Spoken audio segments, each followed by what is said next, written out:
사랑합니다, 행복님. 오늘도 찾아주셔서 감사합니다. 이거 환불 가능한가요? 명절을 앞두고 며느리에게 정성껏 준비한 선물이었습니다. 오래 고민해서 고른 명품 스카프, 포장까지 고급스럽게 맞췄고 그 아이가 좋아했으면 좋겠다는 마음으로 건넸습니다. 그런데 딱 포장을 뜯자마자 돌아온 말이 이거였습니다. 어머님, 이거 혹시 환불 가능한가요? 그 순간 마음이 툭 꺼졌습니다. 고맙습니다도 아니고 예뻐요도 아니고 처음 튀어나온 말이 환불이라니요. 그 말 한마디가 참 서늘했습니다. 그동안 내가 했던 수많은 마음 표현들이 그 말 한 줄에 모두 무너지는 기분이었습니다. 사람 마음이라는 게 그렇더라고요. 처음엔 다 진심입니다. 생일이면 선물 챙기고 아이 낳았을 땐 금반지도 줬습니다. 며느리를 딸처럼 생각했고 진심으로 아꼈습니다. 하지만 어느 순간부터 그 아이의 말투가 달라졌습니다. 어머님, 너무 과하신 거 아니에요? 이런 건 좀 부담스러워요. 나는 마음을 줬다고 생각했는데 그 아이는 그걸 부담으로 받아들이고 있었습니다. 나는 가족이라 생각했지만 그 아이는 나를 남편의 엄마로만 대하고 있었던 겁니다. 그때 처음 알았습니다. 아무리 마음을 다해도 그 마음이 닿지 않으면 상처가 된다는 걸. 혹시 여러분도 며느리나 사위를 진심으로 아꼈는데 돌아온 건 부담스러워요라는 한마디뿐이었던 적이 있으신가요? 오늘 영상에서는요, 그 서운했던 감정, 어떻게 회복하고 이제는 더 이상 다치지 않으면서 내 마음을 지킬 수 있을지 함께 이야기 나눠보겠습니다. 주제가 마음에 드신다면 구독과 좋아요 눌러주세요. 여러분의 마음을 안아주는 좋은 컨텐츠로 보답하겠습니다. 그 아이가 시집 온 첫 해부터 저는 생일이면 작은 선물 하나라도 꼭 챙겼습니다. 첫 아이 낳았을 땐 금반지도 해줬습니다. 솔직히 말해 딸이었어도 이만큼 마음을 쏟았을까 싶을 정도로 나는 그 아이를 정말 아끼고 또 아꼈습니다. 그만큼 마음을 썼고 그만큼 정을 담았습니다. 그런데 이상하죠? 받을 땐 분명 웃었는데 어느 순간부터는 어머님, 너무 과하신 거 아니에요? 이런 건 좀 부담스러워요. 그 말이 먼저 돌아왔습니다. 고마워한다는 말보다 부담스럽다는 말이 먼저 나오는 사람. 그 순간 저는 처음으로 이렇게 생각했습니다. 아, 내가 뭘 잘못했나? 내 진심이 잘못된 방식으로 간 건가? 그날이 아직도 생생합니다. 명절을 앞두고 며느리에게 선물을 준비했지요. 딸 같아서 고른 거였습니다. 명품 스카프 하나, 포장도 정성껏 맞췄습니다. 그 아이가 열었고 저는 웃으며 물었어요. 예쁘지 않니? 어울릴 것 같아서 골랐어. 그런데 며느리는 스카프를 들춰보다가 아무렇지 않게 이렇게 말하더군요. 어머님, 이거 혹시 환불 가능한가요? 그 순간 머리를 맞은 것처럼 멍했습니다. 예쁘다는 말도 고맙다는 말도 없이 제 진심을 가격표로만 바라보는 그 말 한 줄. 그날 이후 저는 그 아이에게 뭘 줘야 할지 모르겠더군요. 아니, 줘도 되는지조차 혼란스러웠습니다.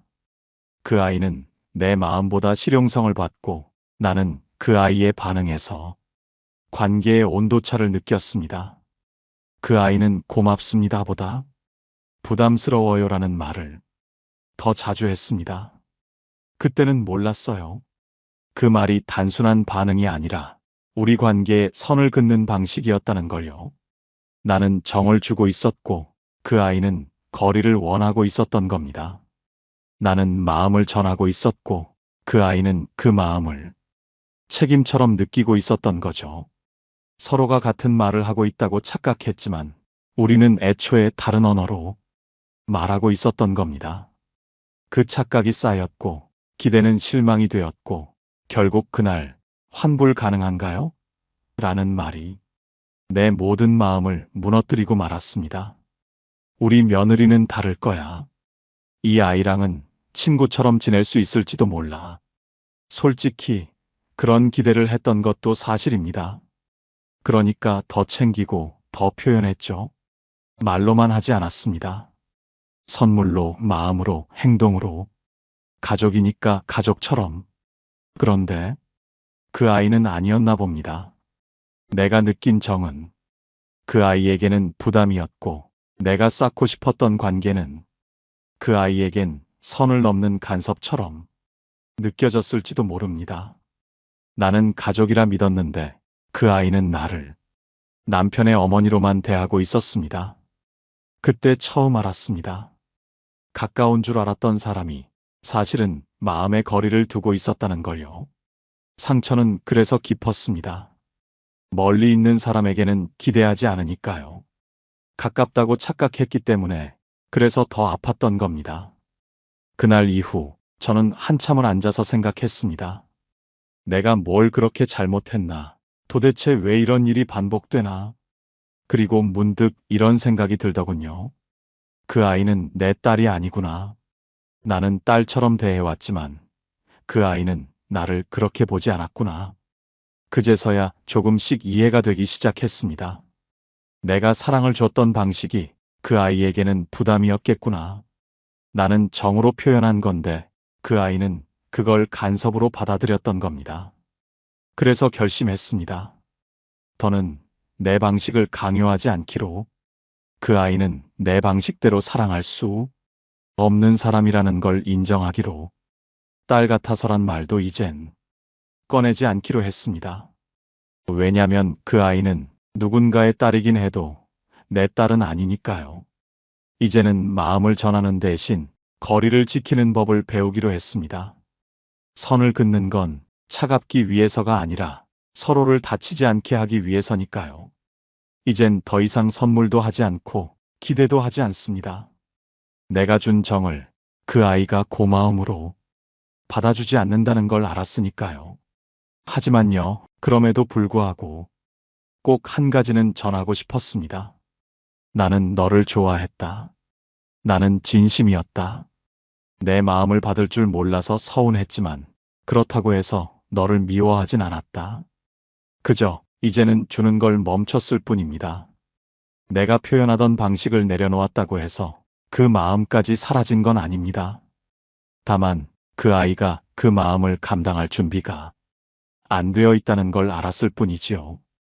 우리가 원하는 건 결국 고맙습니다라는 말 한마디, 그리고 내 마음을 알아주는 눈빛 하나 아니었을까요? 아마 지금 이 이야기를 듣고 계신 분들 중에도 비슷한 마음 안에 품고 계신 분 계실 겁니다. 그런데 왜일까요? 진심을 줬을 뿐인데 상처로 돌아오는 이 반복된 장면들. 사실 이유는 간단합니다. 우리는 사랑이라 생각한 그 행동이 상대에겐 부담이 될 수 있다는 걸 모르고 있었던 겁니다. 지금부터 며느리나 사위에게 선물을 주면 왜 상처받는 일이 반복되는지 꼭 알아야 할 4가지 이유를 알려드리겠습니다. 첫 번째, 가족이라 해도 관계의 거리는 서로 다릅니다. 우리는 이렇게 말합니다. 며느리는 이제 우리 식구야. 사위도 아들이지 남이 아니잖아. 그 마음 따뜻하고 진심이죠. 하지만 그 진심, 상대도 같은 거리에서 느끼고 있을까요? 나는 마음을 주었습니다. 하지만 그 마음이 그대로 돌아오리란 기대는 어쩌면 우리의 착각일 수 있습니다.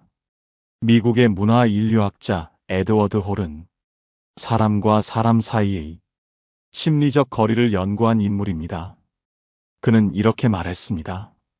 인간은 누구나 자기만의 심리적 공간을 가지고 있으며 이 공간이 침범당하면 본능적으로 거부감을 느낀다. 그리고 이 거리의 단계를 이렇게 나눴습니다. 친밀거리 0에서 45cm, 연인, 부모 자식. 개인거리 45cm에서 1.2m, 친구나 가까운 사람. 사회적 거리 1.2m에서 3.6m, 직장 동료, 이웃, 공적 거리 3.6m 이상. 낯선 사람. 그럼 생각해 보세요. 나는 며느리를, 사위를 개인 거리 안에 들이고 싶어 하지만 그 아이는 나를 사회적 거리 밖에 두고 싶어 한다면 아무리 명품 스카프를 선물해도 그건 결국 불청객의 손에 쥐어진 물건 일 뿐일 수 있습니다. 우리는 기대합니다. 예쁘다, 감사하다. 어머님 마음 참 따뜻하세요. 그런데 돌아오는 말은 이렇죠. 부담스러워요. 너무 과하세요. 이거 환불 가능한가요? 왜 이렇게 된 걸까요? 관계의 거리를 내 마음대로 정해버렸기 때문입니다.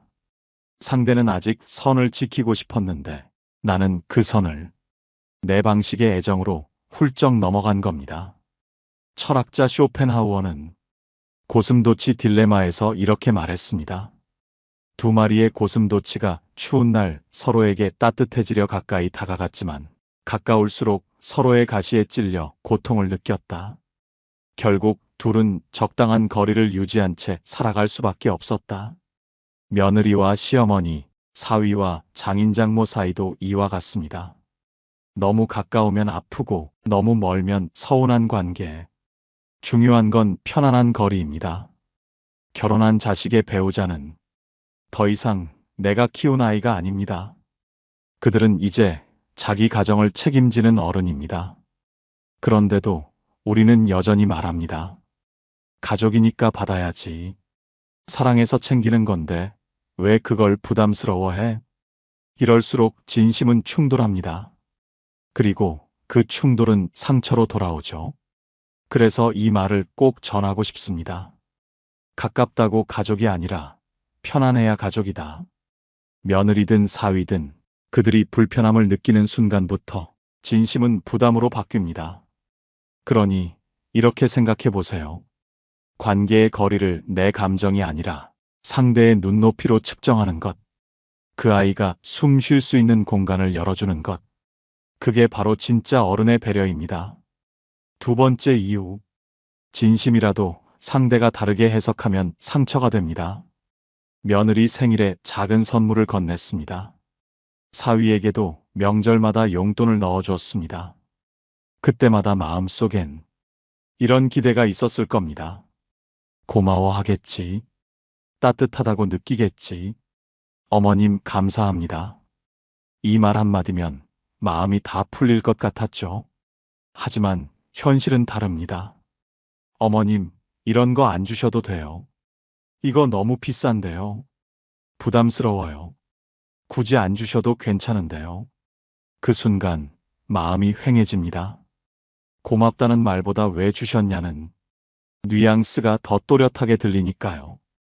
왜 이런 일이 생길까요?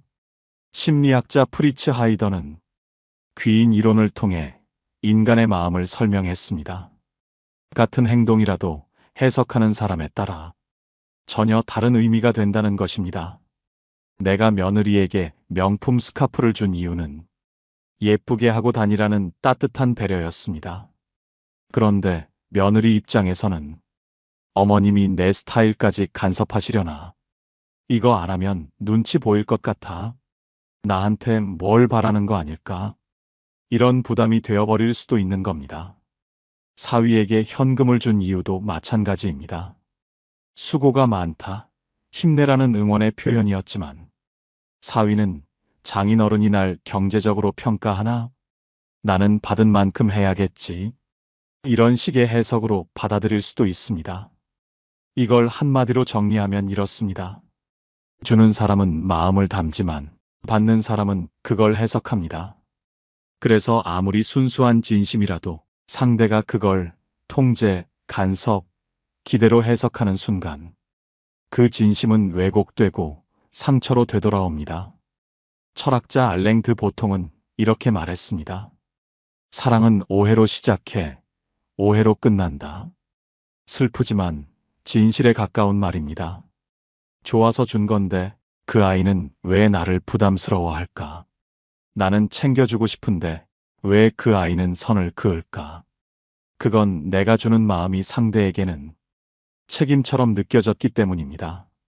내가 그냥 주는 거야 라고 말하더라도 그 사람은 이거 받고 나면 뭘 또 해야 하나. 그런 생각을 하고 있었을지도 모릅니다. 그래서 꼭 기억하셔야 합니다. 상대가 준비되지 않은 진심은 오히려 부담이 됩니다. 정말 좋아하는 마음도 상대가 편하게 받지 못한다면 그건 결국 나를 위한 것이지 상대를 위한 것이 아닐 수도 있습니다. 한 심리학자는 이렇게 말했습니다. 주는 행위는 받는 사람의 자유까지 포함해야 진짜 선물이다. 내가 좋으라고 줬는데 상대가 불편하다면 그건 이미 주고 싶다는 내 욕망을 위한 것이었던 겁니다. 진심도 전달 방식에 따라 고마움이 될 수도 있고 부담이 될 수도 있습니다. 그래서 이제는 이렇게 바꿔야 합니다. 나는 진심이었다는 말로 끝낼 게 아니라 상대는 그 진심을 편하게 받을 수 있었나를 먼저 생각해야 합니다. 그게 상처받지 않기 위한 두 번째 이유입니다. 세 번째 이유. 선물은 감정이 아니라 방식이다. 방식이 다르면 오해가 된다. 우리는 선물을 할 때 이렇게 말합니다. 생각나서 샀어. 마음이 가니까 챙긴 거야. 이거 보면 너 생각나더라. 그건 단순한 물건이 아닙니다. 그 안에 정이 있고 그 사람을 향한 진심의 무게가 담겨 있습니다. 그런데 문제는 내가 전한 그 선물이 상대에게는 그저 물건 하나에 불과할 수도 있다는 겁니다. 왜 이런 일이 벌어질까요? 미국의 심리학자 게리 체프먼 박사는 사람들이 사랑을 표현하고 받아들이는 방식이 서로 다르다는 사실을 밝혔습니다. 그가 말한 사랑의 5가지 언어, 혹시 들어보셨나요? 1. 인정의 말. 2. 함께 보내는 시간. 3. 선물. 4. 봉사. 5. 스킨십. 이 5가지 중에서 각자 자신이 사랑을 느끼고 표현하는 주된 언어가 다르다는 겁니다.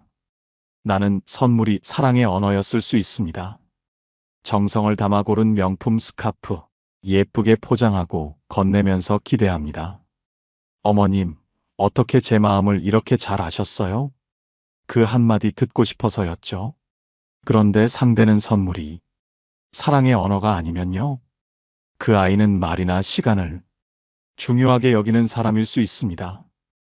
혹은 아예 자기만의 공간을 중요하게 생각하는 사람일 수도 있고요. 그러면 내 정성이 담긴 선물은 그냥 취향도 모르는 누군가가 건넨 물건이 되어버립니다. 이건 마음이 안 닿은 게 아닙니다. 방식이 안 맞은 겁니다. 사위에게 용돈을 건넸는데 그 아이는 부담돼요, 어머님. 며느리에게 금반지를 줬더니 이런 건 좀 과한 것 같아요. 이 말들이 서운한 이유는 나는 감정을 주었는데 상대는 물건으로만 받았기 때문입니다. 여기서 중요한 사실 하나. 심리학에서는 이것을 감정의 언어 불일치라고 합니다. 우리는 같은 한국말을 쓰고 있지만 감정의 언어는 다르게 배웠다는 거예요. 사랑한다는 표현도 어떤 사람은 밥 먹었어? 라고 말하고 다른 사람은 당신이 최고야 라고 말합니다. 누군가는 선물로 표현하고 또 다른 누군가는 함께 시간을 보내는 것으로 표현합니다. 그러니 내가 생각한 진심과 상대가 느끼는 진심은 다를 수밖에 없는 겁니다. 우리가 흔히 빠지는 착각이 하나 있습니다. 내가 이렇게까지 했는데 왜 몰라줄까? 그런데 그건 몰라주는 게 아니라 다른 방식으로 듣고 있는 것일 수 있습니다. 이쯤에서 이해할 수 있는 아주 쉬운 예를 하나 들어볼게요. 손편지와 문자 메시지 중 어떤 게 더 감동적일까요? 어떤 사람은 손편지를 더 감동적으로 느끼고 어떤 사람은 문자 메시지를 더 자주 주고받는 게 편하다고 합니다.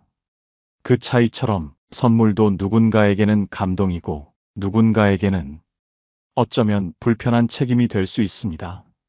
그래서 결론은 이겁니다. 감정은 진심으로 전해도 방식이 맞지 않으면 오해로 돌아온다. 며느리든 사위든 그 아이들이 사랑을 느끼는 방식이 따로 있을 수 있습니다. 그걸 모른 채 내가 옳다고 믿는 방식으로만 마음을 전하면 오히려 상처가 됩니다. 마지막으로 이 문장을 꼭 기억해 주세요. 사랑은 감정이 아니라 언어다. 말이 통하지 않으면 마음도 닿지 않는다. 그러니 이제는 내 방식으로 다가가기 전에 그 아이의 마음 언어는 무엇인지부터 살펴보는 게 진짜 어른의 사랑입니다. 네 번째 이유, 기대가 쌓이면 실망도 깊어진다. 처음에는 그랬습니다. 예쁘다 한마디 해줬으면 맛있다, 잘 먹었다. 그 한마디만 들으면 되는데 정말 그 정도만 바랐습니다. 하지만 사람 마음이 그렇죠. 계속 주다 보면 기대하게 됩니다. 이번에도 고맙다고 하겠지. 이번에는 좀 더 따뜻한 반응이 돌아오겠지. 그게 사람입니다. 아무리 조건 없이 줬다고 해도 반응이 없으면 속이 쓰립니다. 처음엔 진심이었는데 그 진심 위에 기대가 하나, 둘, 차곡차곡 쌓이기 시작하는 겁니다. 내가 이만큼 해줬는데 왜 몰라줄까? 나 아니었으면 저렇게 편하게 못 살았을 텐데. 내가 안 하면 서운할 줄도 알아야 하는 거 아닌가? 그렇게 조용히 쌓인 마음이 어느 날부터는 불편함으로 바뀌고 그 불편함이 서운함이 되고 그 서운함이 말도 없이 관계의 벽을 세워버립니다.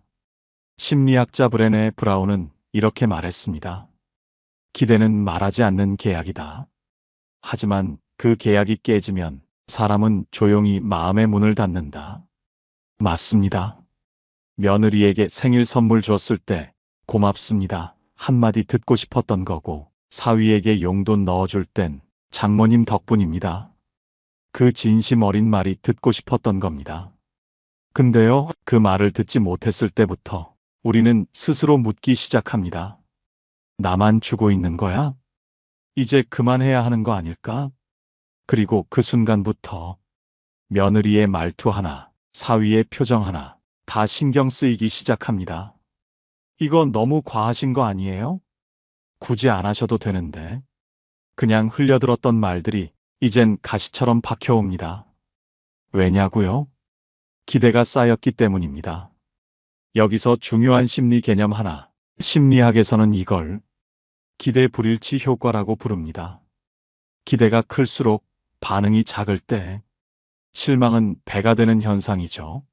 내가 건넨 마음이 크면 클수록 그 마음이 무시당했다고 느끼는 순간 상처는 더 깊어집니다. 이쯤에서 인정해야 합니다. 우리는 누구나 주면 바란다. 그리고 그게 너무 당연해서 상대가 몰라주면 억울해진다. 그럼 어떻게 해야 하느냐고요? 애초에 바라지 말아야 합니다.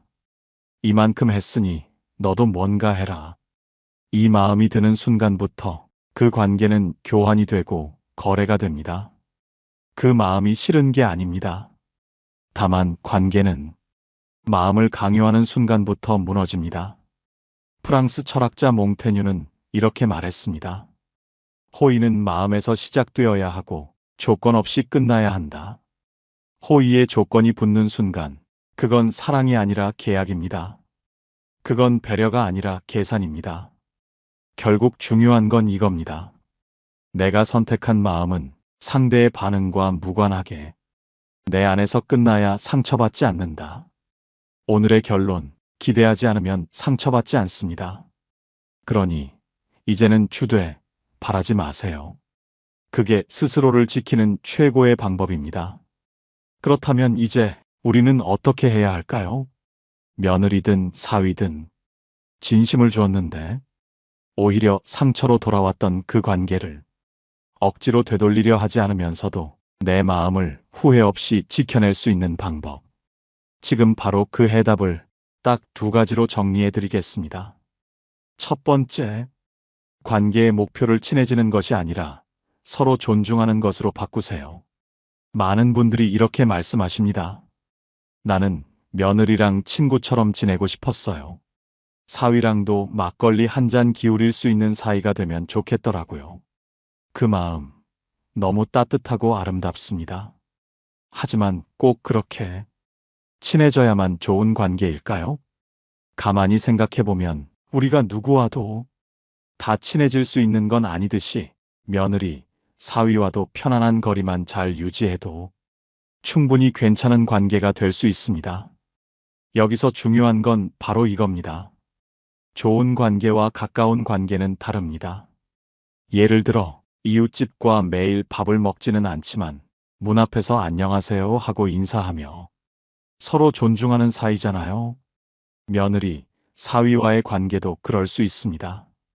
꼭 속마음을 털어놓는 사이가 아니더라도 각자의 영역을 인정하면서 존중하는 관계, 그게 오히려 오래갑니다. 프랑스 철학자 볼테르는 이렇게 말했습니다. 내 생각과 다르지만 당신의 생각을 말할 권리는 존중하겠다. 이게 바로 성숙한 관계의 기본값입니다. 나는 너와 같아지려고 하지 않겠지만 서로의 다름을 존중하며 살아가자는 태도죠. 그러니까 이제는 이렇게 바꿔보세요. 가까워지자가 아니라 불편하지 않게 지내자. 더 챙기자가 아니라 서로 간섭하지 말자. 여기서 말하는 존중이란 더 많은 걸 묻고 알려고 하는 게 아니라 상대가 침묵할 자유도 인정해주는 것입니다. 며느리가 조용하면 무슨 일 있나? 가 아니라 혼자 두는 게 편하겠구나. 이렇게 해석할 줄 아는 것. 사위가 말수가 적다고 해서 내가 싫은가? 가 아니라 그 아이는 원래 그런 스타일이구나. 하고 받아들이는 것. 이게 바로 친해지려는 시도 대신 존중하는 선택을 한 어른의 태도입니다. 그리고 정말로 기억해야 할 사실은 이겁니다. 친하지 않아도 존중하는 관계는 얼마든지 따뜻할 수 있다. 굳이 친구처럼 지내지 않아도 기분 나쁜 말하지 않고 불편한 감정 남기지 않는 것. 그것만으로도 충분히 서로에게 좋은 어른이 될 수 있습니다. 그러니 이제 이렇게 말해보세요. 나는 내 방식대로 너를 아꼈지만 이제는 내 방식도 이해하려고 노력할게. 이 한 줄이면 관계는 천천히 그러나 분명히 바뀝니다. 두 번째, 며느리 사위 신경 쓰지 말고 그냥 재미있게 사세요. 이제는 한번 솔직하게 생각해 봅시다. 며느리가 나를 친정엄마처럼 대하든 말든 사위가 나를 장인어른으로 존경하든 말든 그거 내 행복에 그렇게까지 중요한 문제일까요? 우리는 평생 누굴 챙기고 누굴 배려하고 누굴 위해 살다 보면 정작 자기 자신은 한 번도 챙기지 못한 채 인생의 후반전을 맞이하곤 합니다. 그래서 이제는 그 시간과 에너지를 조금은 나 자신에게 돌려도 됩니다. 며느리 생일엔 뭘 해줘야 하지? 고민 대신 이번 주말엔 어디 맛있는 데 갈까? 사위가 용돈 받고 기뻐할까? 눈치 보기 대신 내가 사고 싶었던 그 옷, 이제 한번 입어볼까? 이런 삶을 살아야 합니다. 사실요. 며느리도 사위도 당신이 너무 많은 걸 주는 사람보다는 자기 삶을 즐기고 있는 사람을 더 편안하게 여깁니다. 왜냐고요? 그게 부담이 없으니까요. 우리 시어머니는 할 거 다 하시고 나한테는 너 하고 싶은 대로 해 하셔. 이게 바로 최고의 칭찬 아닐까요? 철학자 루소는 이렇게 말했습니다.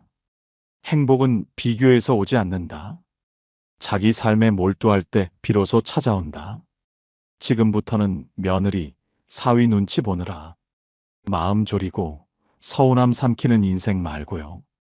여러분만의 재미, 여유, 기쁨에 몰두해 보세요. 그 아이들이 나를 어떻게 생각하느냐보다 이제는 내가 나를 어떻게 대하느냐가 훨씬 중요합니다. 내가 나를 귀하게 대하면 남도 감히 함부로 하지 못합니다. 내가 내 삶을 즐기면 며느리도 사위도 그걸 배웁니다. 아, 어른이란 저렇게 사는 거구나. 그게 진짜 존경받는 어른의 삶입니다. 그러니까 이제 이렇게 선언하세요. 난 이제 신경 안 써. 난 나를 챙길 거야. 사위, 며느리, 그래, 잘 살길 바래. 나는 나대로 잘 살 테니까. 이게 바로 상처받지 않고도 관계를 지키는 최고의 방법입니다. 여러분, 이야기를 들으시면서 마음 한구석이 찌르르 하셨을지도 모르겠습니다. 괜찮습니다. 그건 여러분이 진심으로 누군가를 사랑해봤다는 증거니까요. 며느리에게, 사위에게 진심을 주었는데 그 마음이 고맙다는 말 대신 부담스러워요. 환불 가능한가요? 그런 말로 돌아올 때 정말 마음이 툭 꺼지는 것 같죠? 그동안 얼마나 많은 걸 참아오셨는지, 얼마나 애써 웃으며 다가가셨는지 저는 그 마음을 압니다. 그 마음 잘못된 거 아닙니다. 그 사랑 지나친 것도 아니었습니다. 다만 이제는요, 그렇게까지 하지 않아도 되는 사랑도 있다는 걸 우리 조금씩 배워가도 괜찮지 않을까요? 우리는 딸도 아들도 내 맘처럼 안 될 때가 많습니다. 그런데 어찌 며느리, 사위가 내 맘 같기를 바랄 수 있을까요? 사랑은 같은 마음이어서 통하는 게 아니라 다른 마음도 존중해주는 그 순간부터 비로소 시작되는 것인지도 모릅니다. 그동안 너무 많이 주셨잖아요. 이제는 조금 놓으셔도 됩니다. 난 너를 좋아했다. 진심이었다. 다만 이제는 나도 나를 좀 챙기려 한다. 이 말 한 줄 스스로에게 꼭 허락해 주세요. 앞으로는요, 며느리 눈치, 사위 반응보다 당신의 하루가 어떻게 웃고 있는지가 훨씬 더 중요해졌으면 좋겠습니다. 그 아이가 고맙다는 말을 하지 않아도 당신은 이미 참 괜찮은 사람입니다. 그걸 아는 사람은 세상에 꼭 며느리나 사위만이 아니에요. 바로 당신 자신이 알아주시면 됩니다. 프랑스의 시인 아폴리네르는 이런 말을 남겼습니다. 우리는 날 수 있다는 것을 막판에야 알아차리는 새들처럼 끝까지 견디고 나서야 자기 자신을 사랑하는 법을 배운다. 그러니 여러분, 이제는 상처 주는 사랑보다 나를 지켜주는 사랑을 선택하세요. 기대하지 않고도 따뜻한 사람, 많이 주지 않아도 품격 있는 사람, 억지로 가까워지지 않아도 서로를 존중하는 사람. 그런 사람이 바로 지금의 여러분입니다. 오늘도 끝까지 함께 해주셔서 감사합니다. 여러분 마음, 제가 조용히 안아드립니다. 다음 영상에서도 따뜻한 이야기로 다시 찾아뵐게요. 고맙습니다. 오늘 영상을 보며 여러분은 어떤 생각이 드셨나요?